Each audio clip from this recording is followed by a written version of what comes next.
Have you ever been trapped in a conversation with someone whose anger is like a ticking time bomb? Every word they say feels loaded, and no matter how much you try to stay calm, you can feel the tension rising.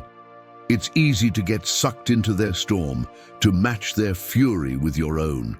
But what if there was a way to make them stop, rethink, and even apologize, all with just a few carefully chosen words?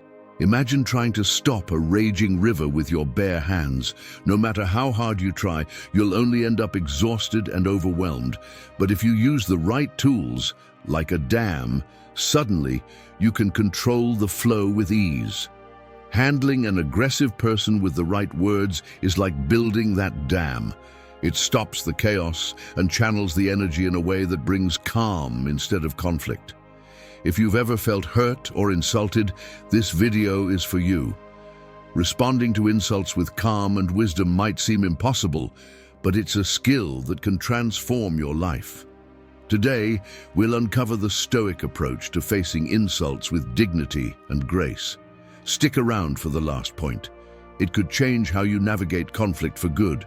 Sit back, take a breath, and let's explore these powerful tools together. And if you find this helpful, don't forget to like, subscribe, and join us on this journey of Stoic wisdom. Let's begin. Number 1, respond with empathy, not ego. Have you ever found yourself caught in a verbal storm with words flying at you like arrows? The air thick with tension, the desire to strike back. It's hard to resist. When someone's aggression comes at you like a wave, it feels like the only way to stay afloat is to meet it with equal force. But what if I told you that this approach only deepens the flood? Instead of fighting the current, Stoicism teaches us to become the rock, solid, unmovable, and unshaken by the chaos around us. Responding with empathy, not ego, is the key to standing strong. Here's the truth. Responding with empathy doesn't mean you're weak. It means you're rooted in strength. When you react from your ego, you're fighting for control. But when you respond with empathy, you're in control of yourself. This doesn't mean you let others walk over you. It means you understand their struggle and you choose a higher path. Stoicism reminds us that the only thing we truly control is our response. Let me tell you about James. He worked as a team leader in a fast-paced office where deadlines felt like a constant ticking bomb. One day, a colleague, clearly frustrated by the pressure, erupted in anger. James could have reacted the way many would, rising to meet that anger with equal force. After all, it's only natural to protect ourselves when someone's aggression threatens to invade our space. But James, having studied Stoic principles, remembered the lesson that empathy is more powerful than ego. He took a deep breath, grounded himself like a tree in the storm, and spoke softly. "I can hear the frustration in your voice. Let's work through this together. What's the real issue?" His words were like water poured on fire, dousing the flames of aggression. Rather than escalating the conflict, James had taken the initiative to turn it into an opportunity for connection. His response wasn't just about diffusing the situation, it was about recognizing the humanity behind the hostility. The colleague paused, the rage slowly dissolving, and the conversation shifted from confrontation to collaboration. This is the power of empathy. It's not about submitting to the other person's anger. It's about understanding that their aggression is often a mask for something deeper: pain, fear, or frustration. When we meet aggression with empathy, we not only neutralize the conflict, but we also show the other person that their emotions are acknowledged. It's like offering a bridge to a place of peace instead of building a wall of defense. Marcus Aurelius, the Stoic philosopher, once said, "The best revenge is not to be like your enemy." This wisdom speaks to the heart of the Stoic practice, to rise above the emotional turbulence and find peace in our own actions. When we respond to anger with empathy, we transcend the ego, refusing to let someone else's emotional storm dictate our own calm. The next time someone confronts you with aggression, ask yourself, what's really behind their words? Instead of reacting with your ego, try to see through their anger and understand the root of their frustration. Empathy is not about losing yourself. It's about finding common ground. It's about seeing the human being behind the words and recognizing that their battle may not be with you, but with themselves. As Epictetus, the Stoic philosopher, wisely said, "It's not what happens to you, but how you react to it that matters." You can choose to let someone else's rage pull you into the storm, or you can choose to remain the steady, unshaken rock, anchored in empathy, compassion, and understanding. And as Jesus once said, "Blessed are the peacemakers, for they will be called children of God." When you choose empathy over ego, you don't just find peace in the moment, you create a ripple effect that can change the way others respond too. You become a source of calm in a world that often thrives on conflict. So, the next time the storm of aggression rises, remember, you don't have to fight it. Respond with empathy, not ego. By doing so, you not only protect your own peace, you inspire others to do the same. Number 2, speak softly to quiet their anger. Have you ever noticed how the loudest voices seem to fill a room, drowning out all sense of reason and calm? When someone is angry, their words can hit you like a storm, leaving you scrambling to catch your breath. It's almost instinctive to match their volume, to defend yourself against the onslaught. But here's the thing, fighting fire with fire only makes the flames grow. Instead of raising your voice, what if you could quiet the storm with a soft word?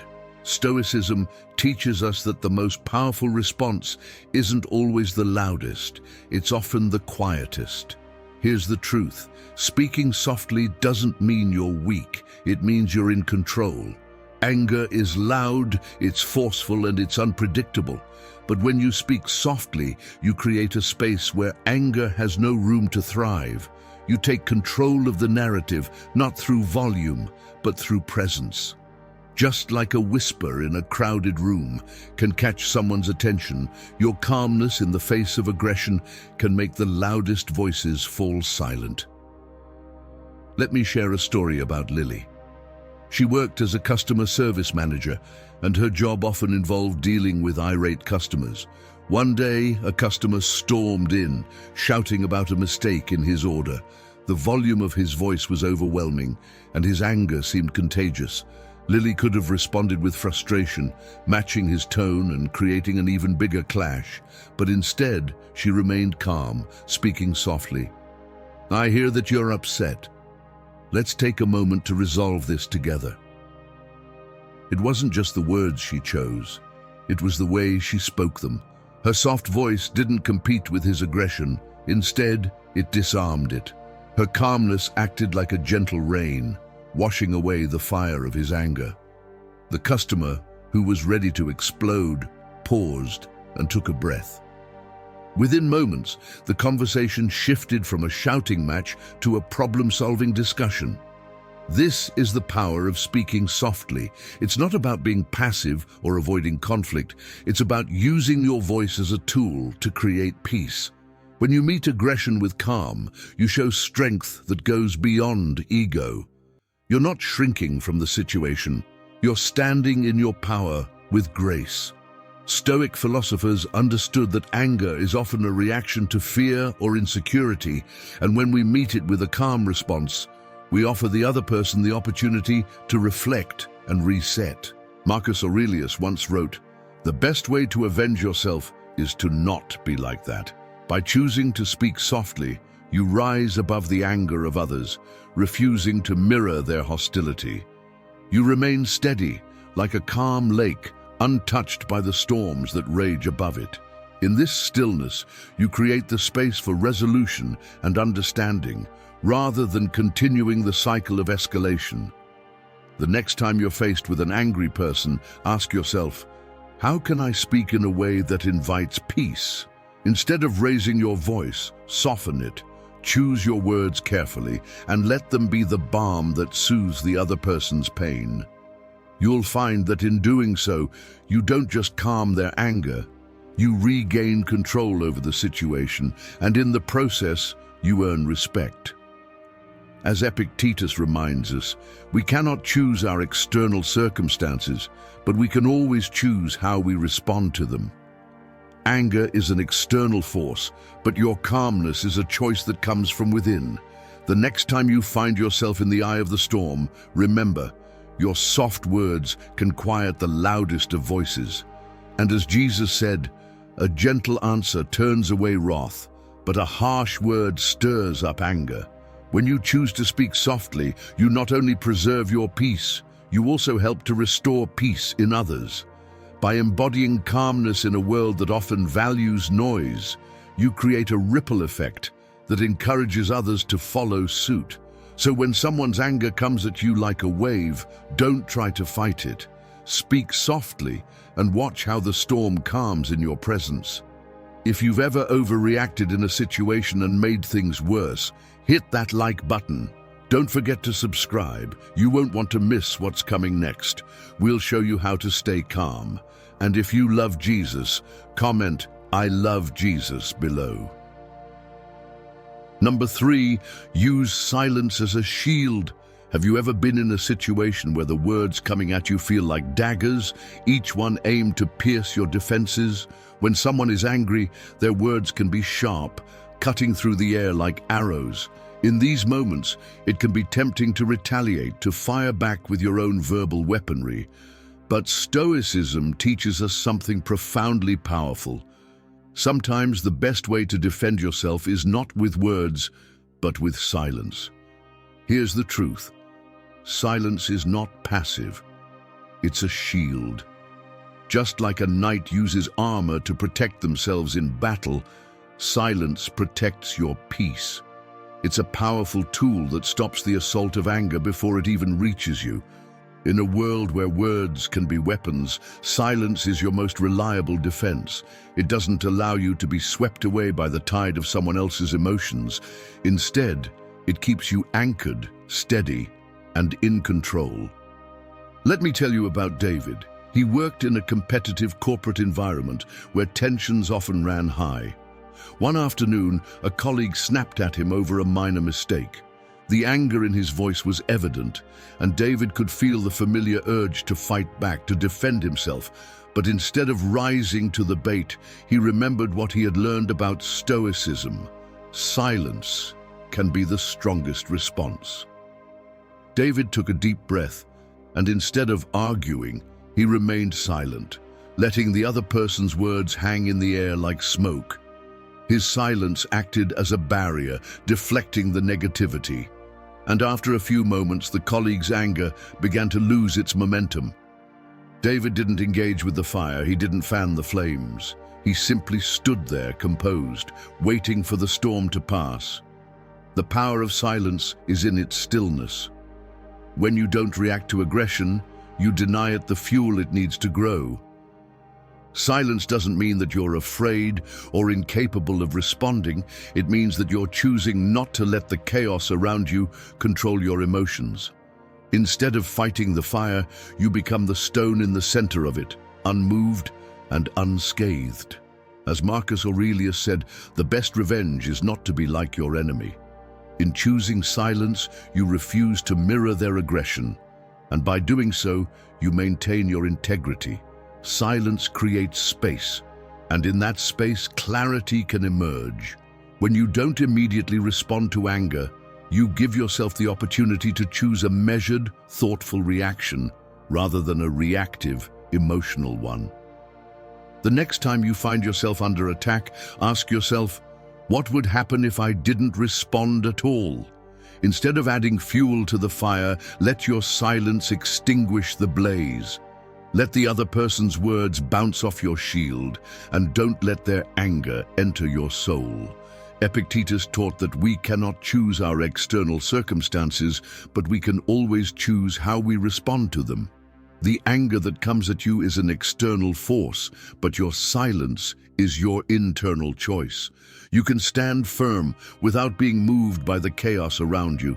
Silence becomes your armor, protecting your peace and giving you the strength to weather any storm. And as Jesus said, Blessed are the peacemakers, for they will be called children of God. By choosing silence in the face of anger, you not only protect your own peace, you help to restore peace in others. Silence has the power to calm the raging storms of emotion, and in doing so, it creates space for healing. So the next time you're faced with a verbal assault, remember, you don't need to fight. Use silence as your shield and let it protect you from the weapons of words. In the stillness, you'll find strength that words alone can never give. Number 4, validate their emotions without agreeing. Have you ever been in a conversation where someone is clearly upset and their words come at you like a storm, howling and raging in all directions? In these moments, it can feel like the only way to stand your ground is to argue back, to defend your position with the same intensity. But here's the truth. You don't have to agree to validate someone's emotions. Stoicism teaches us that we can acknowledge the feelings of others while still maintaining our own integrity, like a sturdy tree bending in the wind, but never breaking. Here's the key. Validating someone's emotions doesn't mean surrendering to them. It means recognizing their pain without giving up your own truth. Think of it like holding a mirror to their feelings, showing them that you see their distress, but without reflecting their anger back at them. You don't have to agree with their perspective, but you can honor their emotional experience by simply acknowledging it. Let me tell you about Tom. He worked as a project manager, and one day a team member came to him frustrated, upset over the way a project was handled. Her anger was palpable, her words sharp and her tone loud. Tom could have become defensive, arguing with her, but instead he paused, took a deep breath and responded with calm assurance. "I hear that you're upset," he said, "and I understand why this situation would be frustrating. Let's figure out how we can move forward." His words were like a bridge, allowing the anger to flow around him without being swept away by it. He didn't agree with everything she said, but by validating her emotions, he helped disarm her aggression. His acknowledgement was a gentle hand, holding space for her feelings while still keeping the conversation on track. This act of emotional validation didn't compromise his position. It allowed him to maintain his integrity without sacrificing compassion. This is the power of validation. It's like water meeting a stone. It doesn't change the nature of the stone, but it smooths its edges, making the situation easier to navigate. By acknowledging someone's emotional state, you offer them a safe space to express their feelings without needing to change your stance or beliefs. It's not about agreeing with them. It's about understanding that their emotions are real and that they deserve to be seen and heard. Marcus Aurelius once said, "Reject your sense of injury, and the injury itself disappears." When we validate someone's emotions, we don't reject their feelings, but we don't allow them to injure us either. We honor their experience without allowing it to dictate our own response. In this way, we stay rooted in our values while still showing respect for the humanity of others. The next time someone approaches you in anger, ask yourself, how can I validate their feelings without compromising my own integrity? Instead of reacting with defensiveness, try to hear them out. Let their feelings be acknowledged, but don't let them shape your truth. Validation doesn't mean agreement, it means understanding and respect. As Epictetus taught, it's not what happens to you, but how you respond to it that matters. The ability to validate someone's emotions while maintaining your own perspective is a choice that comes from strength. You're not giving up your position. You're simply choosing to show empathy without losing yourself in the process. And as Jesus wisely said, do to others as you would have them do to you. When you validate someone's emotions, you're embodying the kind of understanding and kindness that you too would want in moments of distress. It's about creating a space for connection, even when opinions differ, and in that space you foster respect and understanding.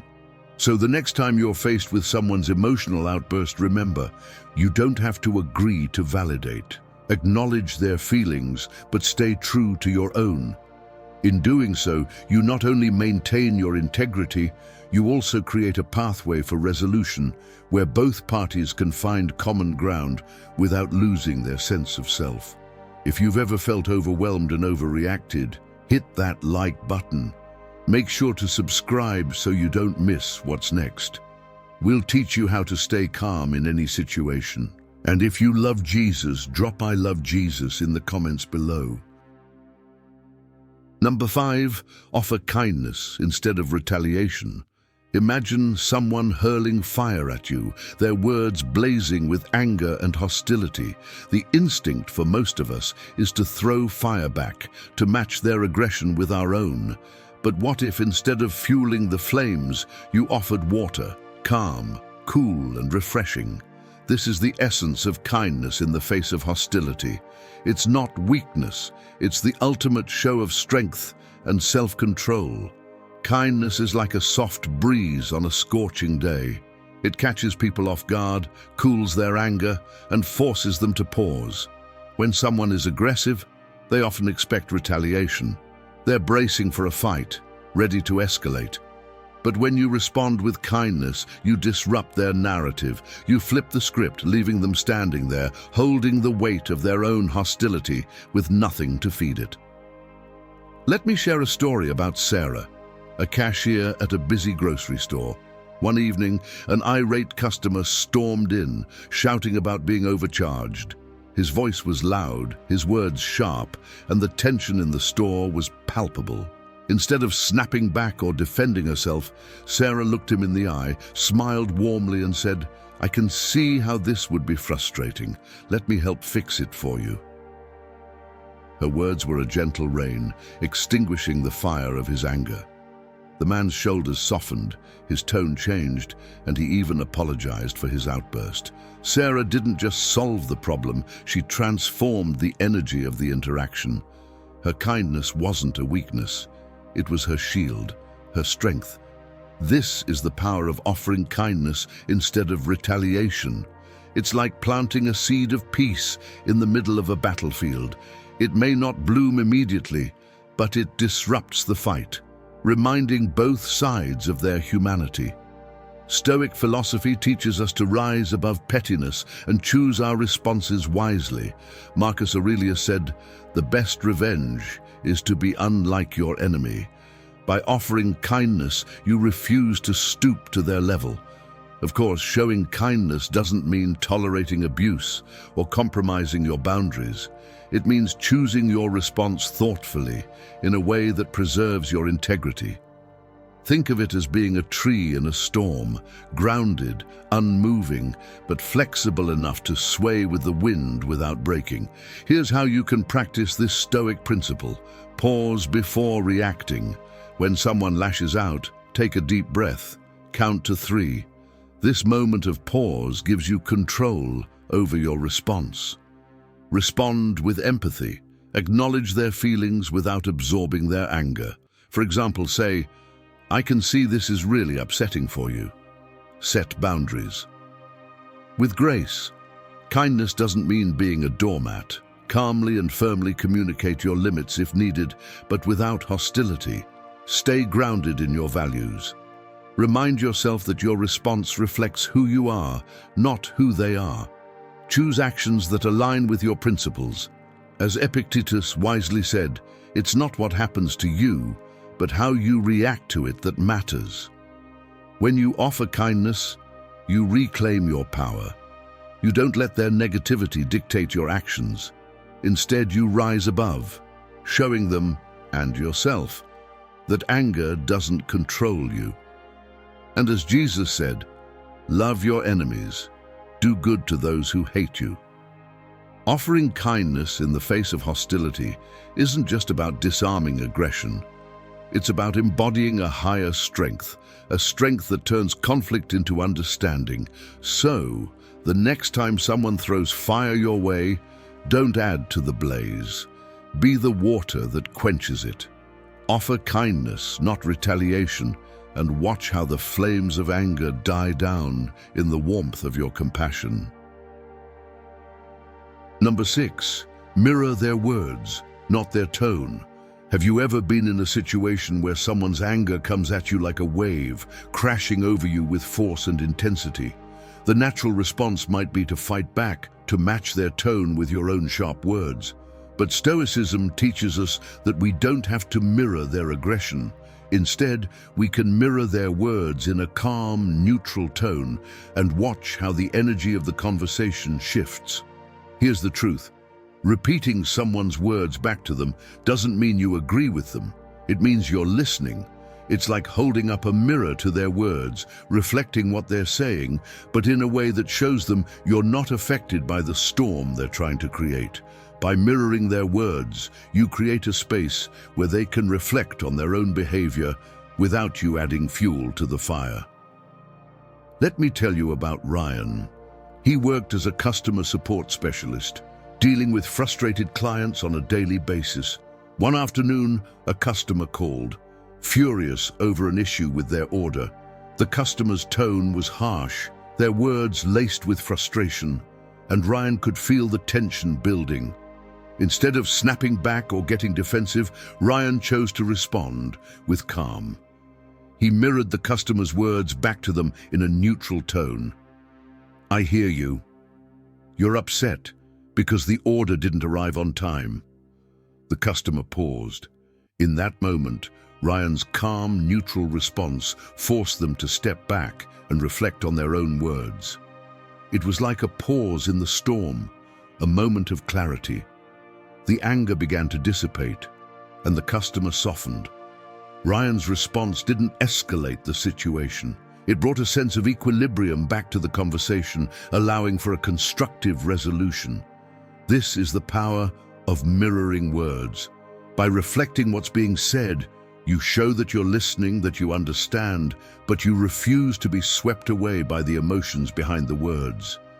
You create space for reflection, for the other person to hear themselves and often rethink their approach. It's like a calm, still lake reflecting the chaos around it without being disturbed by the storms of emotion. Epictetus, a Stoic philosopher, reminds us, respond but never react. Reacting is like throwing a stone into a calm lake, creating ripples that distort the surface. But responding with neutrality is like holding that stone above the water, choosing not to disturb the peace. When you mirror someone's words in a neutral tone, you don't react to their emotions. You respond with clarity, giving both you and them a moment to pause and reflect. The next time someone's anger comes at you like a tidal wave, ask yourself, how can I mirror their words without matching their tone? Instead of rising to meet their aggression, reflect what they've said in a way that shows you're truly listening. By doing this, you give them the chance to hear their own words and often to realize that their anger might not be necessary after all. As Epictetus wisely said, it's not what happens to you, but how you respond to it that matters. Mirroring their words without reacting to their tone allows you to stay grounded in your own peace, regardless of the storm they're trying to create. By doing so, you take control of the situation without getting lost in the drama. And as Jesus said, let your yes be yes, and your no be no. In mirroring their words, you respond truthfully, without adding unnecessary emotional charge. You remain firm in your calmness, offering them the space to reflect on their actions without being swept away by the storm of their emotions. So, the next time you're caught in a verbal storm, remember, mirror their words, not their tone. Let your calmness be the anchor that holds steady, allowing the winds of aggression to pass without distorting your peace. If any of the points resonated with you, be sure to comment, "Thank God I learned it," to share your thoughts and let us know how it connected.